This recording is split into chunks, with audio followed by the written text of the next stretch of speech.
22 లక్షల ఎంఎస్ఎంఈ యూనిట్లు క్రమబద్ధీకరణ.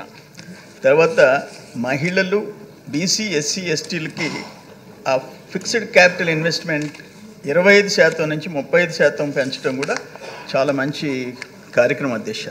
నేనేమంటానంటే ఇప్పటికి కూడా మంత్రి గారికి central government schemes almost 19, state government మీరు ఫ్రేమ్ చేసింది గతంలో ఉన్నాయి 11, 30 స్కీమ్స్ ఎంఎస్ఎంఈల కింద పారిశ్రామికవేత్తలను ప్రోత్సహించేదానికి ఉన్నాయి. అవి బహుశా ఎమ్మెల్యేలకి తెలీదు, పారిశ్రామికవేత్తలకు కూడా అందరికీ తెలిసే పరిస్థితి లేదు అధ్యక్ష.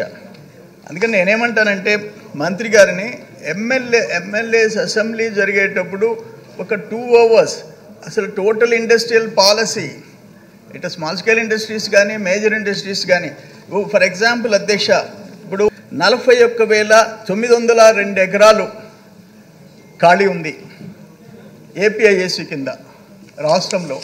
ఇవి కాకుండా ఎస్సీజెడ్లు ఉన్నాయి మా దగ్గర అనుకోండి. ఒక్క నెల్లూరు జిల్లాలో అరౌండ్ 17,000 to 18,000 ఏకర్స్ ఎస్సీజెడ్లు అనండి, ఏపీఐఏసీ అనండి ఖాళీగా ఉన్నాయి.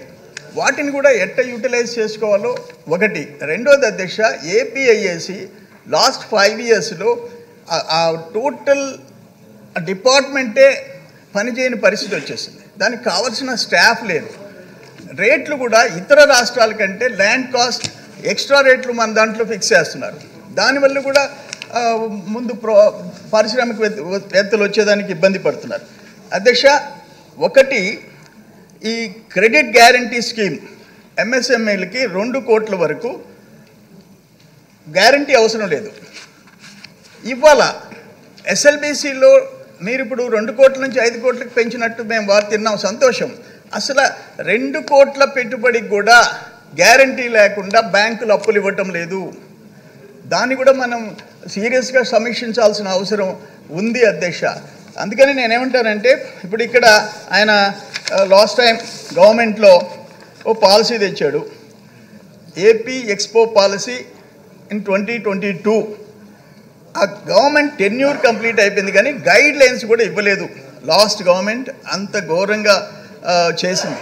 అందుకని వీటన్నిటినీ తిరిగి నేను ఒక్కటి రిక్వెస్ట్ చేసేది ఏంటంటే, అసలు పాలసీల గురించి కింద పారిశ్రామికవేత్తలకి, ఎమ్మెల్యేలకి, ఎంపీలకు కూడా తెలియని పరిస్థితి. సెంట్రల్ గవర్నమెంట్ స్కీమ్స్ ఏమిటి, రాష్ట్ర ప్రభుత్వ ప్రోత్సాహక స్కీమ్స్ ఏమిటి అనేది ముందు తెలియాల్సిన అవసరం ఉంది. ఏపీఐఏసీని ప్రక్షాళన చేయాల్సిన అవసరం ఉంది.